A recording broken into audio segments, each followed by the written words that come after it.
You may set the Wayback Machine, the Wayback Machine, the Wayback Machine, the Wayback Machine, the Wayback Machine, the Wayback Machine. We know now that in the early years of the 20th century, this world was being watched closely by intelligences greater than man, yet as mortal as his own. Science has released them from much of the age-old drudgery connected with the process of living. Blatantly irrational behavior is rapidly being established as the norm in almost every area of human endeavor. The Wayback Machine, the Wayback Machine, the Wayback Machine, the Wayback Machine, the Wayback Machine. It's a madhouse! A madhouse!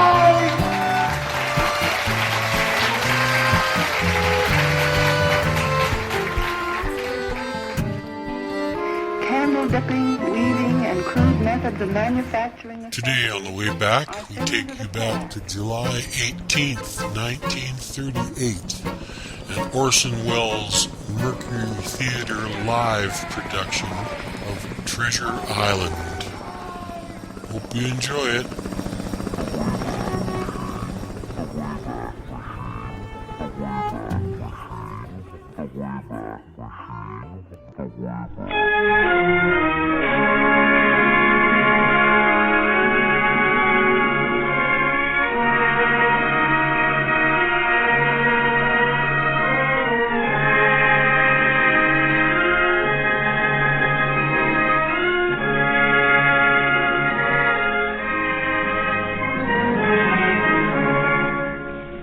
The Columbia Network takes pleasure in presenting Orson Welles and the Mercury Theater on the Air in the second of a unique new summer series of 9 dramatic productions.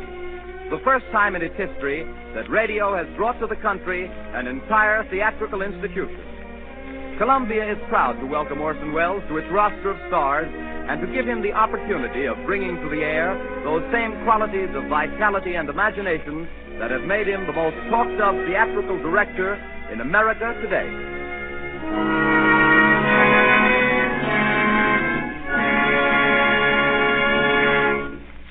Good evening. This is Orson Welles speaking. If there's anything bloodthirstier than a werewolf, it's a pirate. The Mercury Theater is playing safe. Now, if vampires and their ilk leave you as uncannily cold as old Dracula himself, who was staked down firmly, and it is to be hoped permanently, in his own family plot last week, then there are figures to prove that you are susceptible to buried treasure. We calculate that no decent, law-abiding citizen is immune to pirates. There are cowboys and Indians, there are gangsters and G-men, but these delights are inconstant, like the short skirt. I don't care how young you are. Nothing charms, nothing ingratiates, nothing wins like a one-legged, double-barreled buccaneer with earrings, a handkerchief on his head, and a knife in his teeth. What could be more appropriate on the starboard rail of your four-masted brigantine? If you haven't a four-masted brigantine, you have Treasure Island. It's in your library because it's a great English classic, and this evening, because it's a great story, it's on your radio. That's what I mean by playing safe. Once there was a small boy who asked his stepfather, who had written a number of books, please to write something interesting. The stepfather, seeing his point, immediately contributed a serial to something repugnant called Young Folks, a periodical circulated among that section of the English nation known as Tiny Tots, who were very prevalent in the 80s. The name of the serial was The Sea Cook by Captain George North, and if the Tiny Tots didn't think it was interesting, they should have been boiled in oil. The story was begun, the stepfather says, on a chill September morning by the cheek of a brisk fire and the rain drumming on the window. The small boy himself helped a lot, even though Captain North got the credit, and so did a third and equally incurable small boy, the author's father. They drew a map first, the chart of an island showing very queer and wonderful attractions, Spyglass Shoulder, for instance, and Skeleton Island, and the North Cache with the bar silver, and then, on that chill September morning by that brisk fire of theirs, the three plotters buried their plunder, doubloons and louis d'or, gold and silver and rich jewels and pieces of 8. That's why the story was finally called Treasure Island. It's foolish to guess who's tuned in on this broadcast, but if in some way, well, we who are retelling this story hope devoutly that he who the Samoans laid to rest in the hills of their own faraway treasure island and who is still known out there only as the great teller of tales, would not wish tonight as he did, so unaccountably at first, to suppress the real name of Captain George North. The small boy, of course, should have been decorated. It's a better world because he asked for something interesting. But then he was lucky. There are millions and millions of small boys. But only one of us had Robert Louis Stevenson for a stepfather.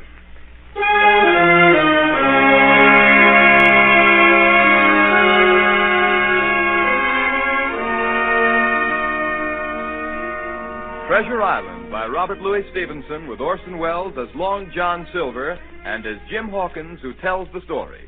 Treasure Island.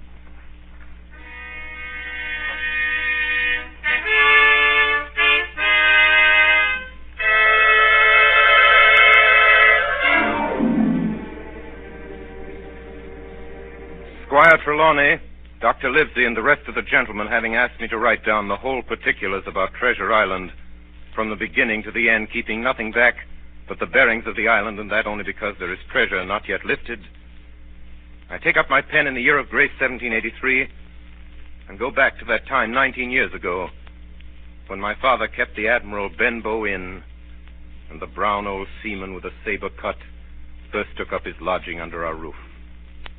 I was 14, but I remember him as if it were yesterday. 15 men on a dead man's chest. Mother called to me from upstairs. Yes, Mother? Jim, there's a man coming up the road. Go out and see what he wants. He came plodding to the inn door, his sea chest following behind him on a hand barrow. A tall, strong, heavy, nut-brown man, his tarry pigtail falling over the shoulders of his soiled blue coat, his hands ragged and scarred with black broken nails, and the saber cut across one cheek, a dirty, livid white, singing that old sea song that he sang so often afterwards. Oh, open up in there. Now then, boy. Yes, sir? What do you call this place? The Admiral Benbow Inn, sir. Admiral Benbow, eh? Nice, lonely-looking, pleasant-situated grog shop. Folks don't come here much, do they, boy? Not much company? No, sir, more's pity. No? Well, then it's the berth for me. I'm a plain man, rum and bacon, eggs, all I want, and that head up there for to watch ships off. I have a mind to stay here a bit. Here, you matey. You with the wheelbarrow.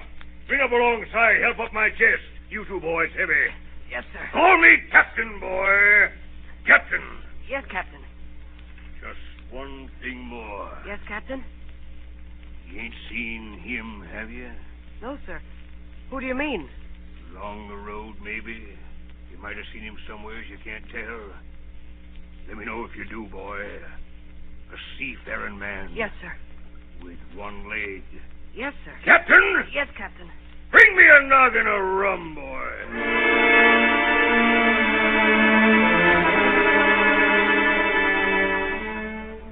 And so he came to live under our roof. We never knew his name. We called him the Captain. He was a very silent man by custom all day. He hung around the cove or upon the cliffs with a brass telescope staring out to sea. All evening he sat in a corner of the parlor next to the fire and drank rum and water, very strong. And every day when he came back from his stroll, he would ask the same question. Jim? Yes, Captain? Any seafaring men go by today along the road? No, Captain.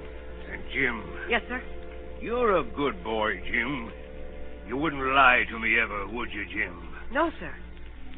You haven't seen him, have you, Jim? Jim, there's a silver fourpenny for you on the first of every month, if you'll keep your weather eye open for a seafaring man with one leg. Let me know the moment you see him, won't you, Jim? A seafaring man with one leg. How that personage haunted my dreams. On stormy nights when the wind shook the four corners of the house and the surf roared along the cove and up the cliffs, I could see him in 1,000 forms. Now the leg would be cut off at the knee, now at the hip, Now he was a monstrous kind of a creature who had never had but one leg, and that in the middle of his body.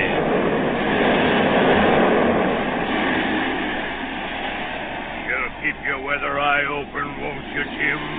For a seafaring man with one leg. A seafaring man with one leg. Months went by. The captain bade fair to ruin us. They kept on staying week after week, month after month. And never a penny of money, Jim. Not a penny as they paid us since the day he came here. And me, a poor widow woman. Mother, why don't you ask him for some? Well, I'll tell you the truth, Jim.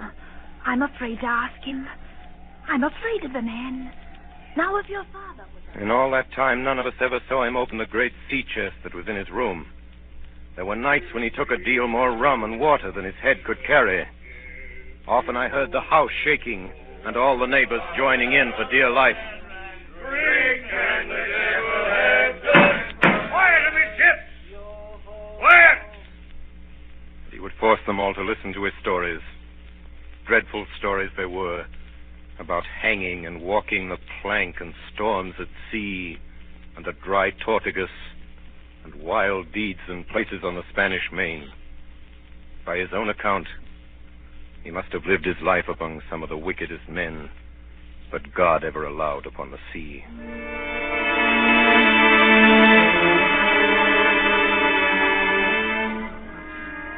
The captain had been living with us almost a year when there occurred the first of the mysterious events that rid us at last of his presence.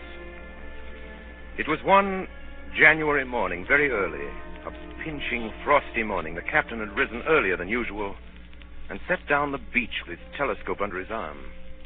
My mother was upstairs and I was lying at the breakfast table against the captain's return when the parlor door opened and a stranger stepped in. Sonny, come here, Sonny. Is this table for my mate Bill? I don't know you, mate Bill. I'm laying this for a man who stays in the house. We call him the captain. Well, my mate Bill would be called the captain like as not. Now, we'll put it for argument like that your captain's got a cut on one cheek. And we'll put it, if you like, that cheek's the right one, eh? Well, God save me, there he is now. There's my mate Bill. That's him with a spyglass under his arm. Bless his old heart, to be sure. You and me'll just get back behind the door, Sonny. And we'll give Bill a little surprise, we will. Bless his heart, I says again. Or a dead man's chest. Yo.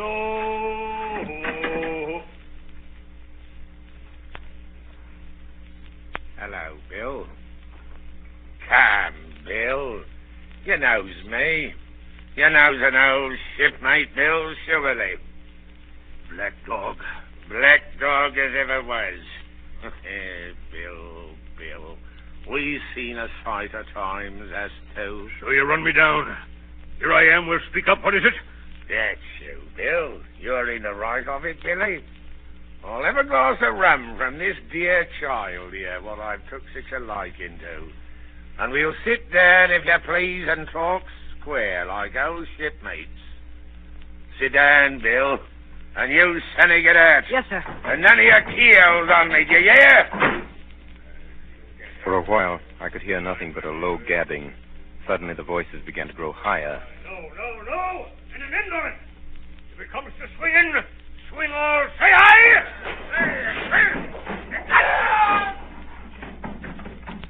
I saw Black Dog streaming blood run off down the road.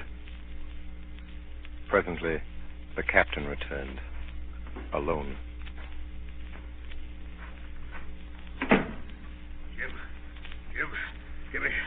Give me some rum. Captain, are you hurt? I must get away from here. Get away, that's what. I must get away from here. What's happened, Jim? What's happened? It's the captain, Mother. The captain? Oh, dearie me, what a disgrace. I've been afraid of something like this ever since he came into the house with that old chest of his. I got the rum and tried to put it down his throat, but his teeth were tightly shut and his jaws were as strong as iron.